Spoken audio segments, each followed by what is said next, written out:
Everyone, आज के video में नियमावली 2020 के अनुसार एसटीटी विज्ञापन 2019 पर बात करने वाले हैं।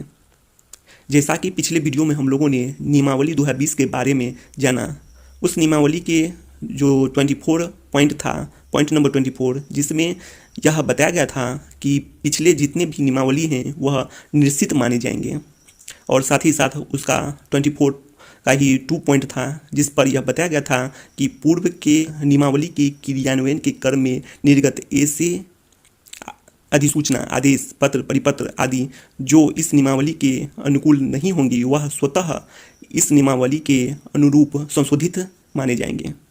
ऑटोमेटिक का बात कहा गया था। अब बात करते हैं उस नियमावली 2020 के अनुसार चयन प्रक्रिया क्या रहने वाला है, उस पर बात करेंगे। तो सबसे पहले एसटीटी 2019 का चयन प्रक्रिया देख लेते हैं। उसको हम लोग नियमावली 2020 के अनुसार ही सोचेंगे, विचार करेंगे। तो आ जाते हैं चयन प्रक्रिया क्या है एसटीटी 2019 में। इसमें बताया गया है कि माध्यमिक शिक्षक पात्रता परीक्षा 2019 में न्यूनतम उत्तीर्णांक प्राप्त करने वाले सभी अभ्यर्थियों का उच्च प्राप्तांक से न्यून प्राप्तांक के क्रम घटते क्रम में, यहीं पर विराम हो जाते हैं, इतना ही सोचना है पहले। तो घटते हुए क्रम में डिक्रीजिंग ऑर्डर में जो भी 50 न्यूनतम उत्तीर्णांक मतलब 50% और 45%, अर्थात 75 और 67.5 मार्क्स जो प्राप्त हुआ है उसको डिक्रीजिंग ऑर्डर में सभी अभ्यर्थियों का एक लिस्ट जारी होगा, यही बताया गया है इसमें। उसके बाद फिर शिक्षा विभाग बिहार, अब फिर आगे पढ़ते हैं लाइन क्या है। शिक्षा विभाग बिहार पटना से विषयवार एवं कोटिवार पद का विवरण उपलब्ध कराए जाने के बाद कुल पद के बराबर अभ्यर्थियों का विषयवार एवं कोटिवार मेधा सूची तैयार किया जाएगा।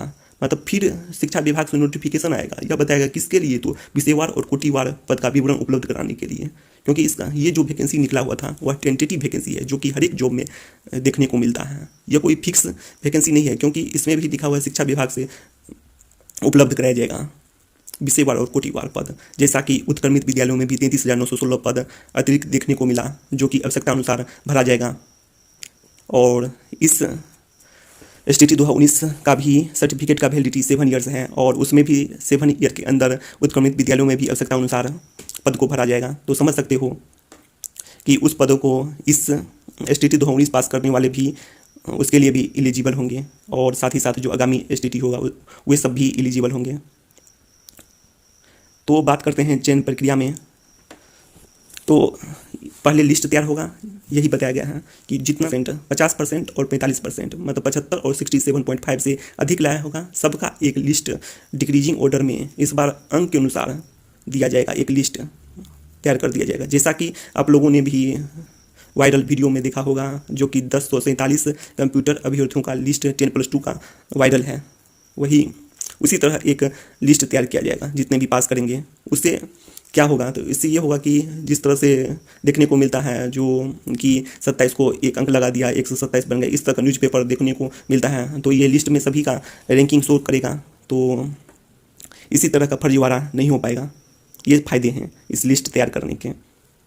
अब बात करते हैं आगे की बातों पर। आगे में लिखा हुआ है उक्त परीक्षा में समान अंक प्राप्त करने वाले अभ्यर्थियों में से अधिक उम्र वाले अभ्यर्थियों को अधिमान देते हुए मेधा सूची में शामिल किया जाएगा। ये सभी एग्जाम में होता है। जिसका उम्र अधिक है उसको मेधा सूची में पहले रखा जाता है, जिसका उम्र कम है उसको मेधा सूची में नीचे रखा जाता है रैंकिंग में। और उक्त परीक्षा इसलिए है क्योंकि जो माध्यमिक शिक्षक पात्रता परीक्षा में शामिल होंगे वही अब शिक्षक बन सकते हैं। जो बीएड कर लिया है अब सभी शिक्षक नहीं बन सकते हैं। जो कि माध्यमिक शिक्षक पात्रता परीक्षा पास करेंगे मिनिमम क्वालिफाइंग मार्क्स जो 75 और 67.5 है, वही अब शिक्षक के जो भी वैकेंसी आएंगे उसमें एलिजिबल होंगे, ये बताया गया। उसके बाद हम बात करेंगे कि समान प्राप्तांक एवं समान जन्मतिथि के होने पर जो कि बताया गया है स्नातक और स्नातकोत्तर परीक्षा में अधिक प्राप्तांक प्राप्त करने वाले अभ्यर्थियों को मेधा सूची में शामिल किया जाएगा। ये सभी बताया गया है इस टाइप का।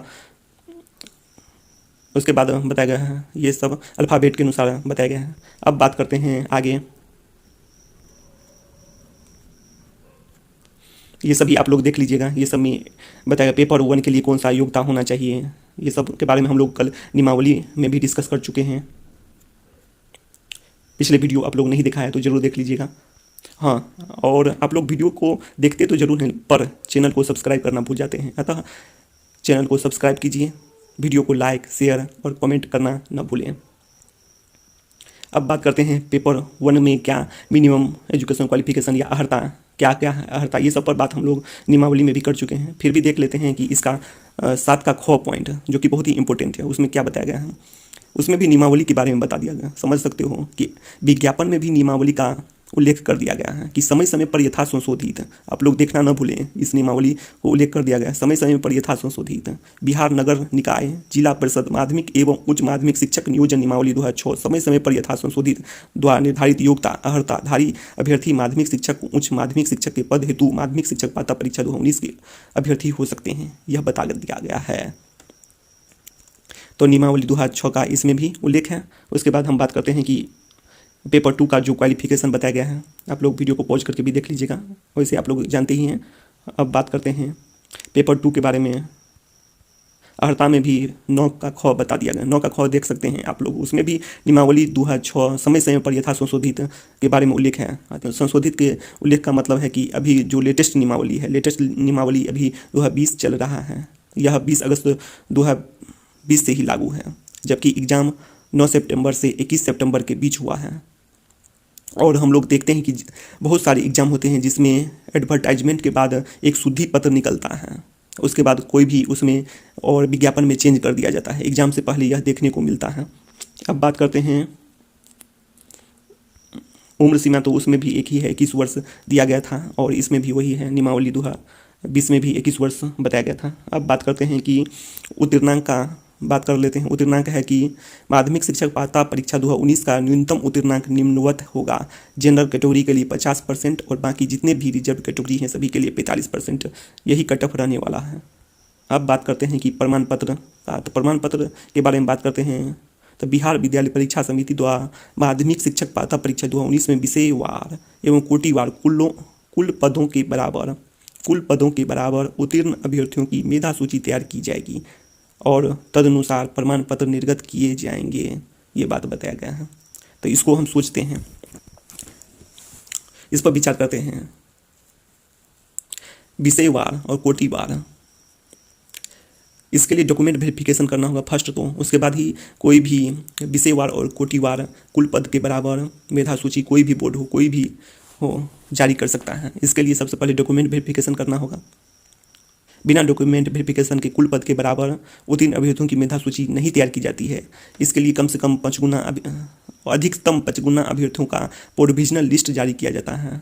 सीट के 5 गुना अभ्यर्थियों का कोटिवार विषयवार, और डॉक्यूमेंट वेरिफिकेशन के भी कुल पद के बराबर मानकर चलते हैं। यदि मानकर चलते हैं कुल पद के बराबर उत्तीर्ण अभ्यर्थियों की मेधा सूची डॉक्यूमेंट वेरिफिकेशन के साथ कर दिया जाए, तो उसको बाकी जितने भी जॉब देखते हैं, जैसे मान के चलते हैं जितने एग्ज़ाम हो, जैसे एसएससी का, बैंक का, रेलवे का, या फिर यूपीएससी, बीपीएससी, केबीएस, एनपीएस, जितने भी एग्जाम देखते हैं उस समय कुल पद के बराबर उत्तीर्ण अभ्यर्थियों की जो मेधा सूची बनती है उन सबों को नियुक्ति पत्र मिलता है, न कि सर्टिफिकेट मिलता है। सर्टिफिकेट की बात तो तभी होती है जो यदि टीटी शिक्षक पात्रता परीक्षा हो, उसी में 7 ईयर सर्टिफिकेट या फिर कुछ समय का सर्टिफिकेट की बात होती है। बाकी में तो कुल पद के बराबर उत्तीर्ण अभ्यर्थियों को तो जॉब मिलता है। इसीलिए हम इससे कह सकते हैं कि और 7 साल तक इसको सर्टिफिकेट की वैलिडिटी होगी, तो जो कुल पद के बराबर होंगे तो उसको तो जॉब मिल जाना चाहिए। सर्टिफिकेट की क्या जरूरत है उसमें, इस पर बात करने वाले हैं। इस तरह से हम कह सकते हैं। बस इस वीडियो में इतना ही। आप लोग प्लीज़ सब्सक्राइब करें चैनल को, और साथ ही साथ वीडियो को लाइक, शेयर एंड कमेंट करना ना भूलें।